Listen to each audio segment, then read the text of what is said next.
If you scroll through any social feed today, you will find a common piece of advice for dealing with conflict. Cut them off. Walking away from difficult relationships has become a standard method for protecting your peace. This trend is often condensed into a specific mantra: I can forgive, but I won't forget. Modern cultural narratives frame this behavior, keeping a detailed ledger of past injuries, as a healthy, necessary form of self-protection. This mantra relies on a specific psychological premise.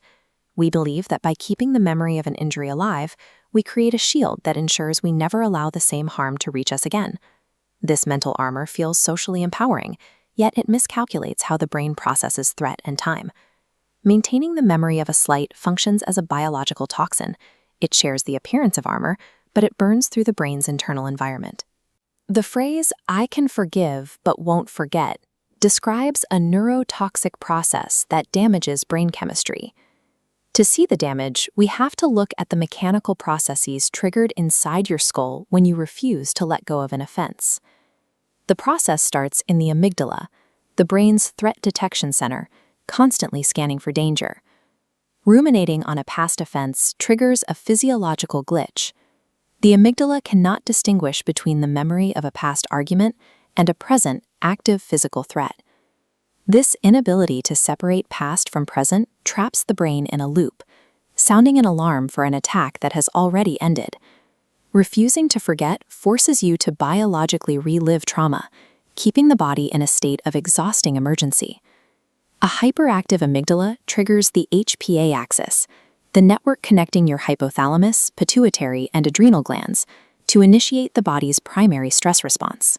Once activated, the HPA axis floods the body with cortisol, preparing you for a physical fight that is never coming. Chronic, sustained cortisol exposure is corrosive. Over time, the hormone shifts from a survival tool to a damaging agent within the bloodstream. This flooding breaks down neural architecture, impairing cognitive function. It elevates blood pressure and suppresses the immune system.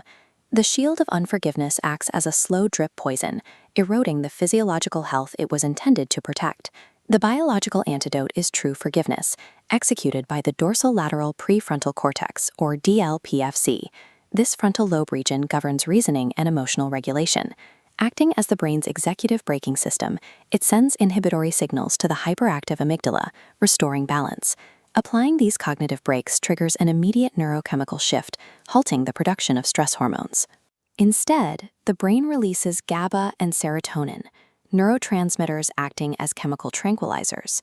They suppress threat signals, calming your physiological state and silencing the HPA axis.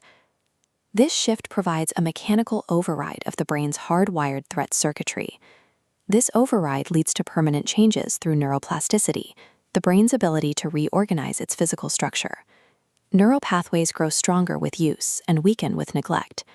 Every conscious choice to forgive reinforces the neural pathways linking your prefrontal cortex to your limbic system.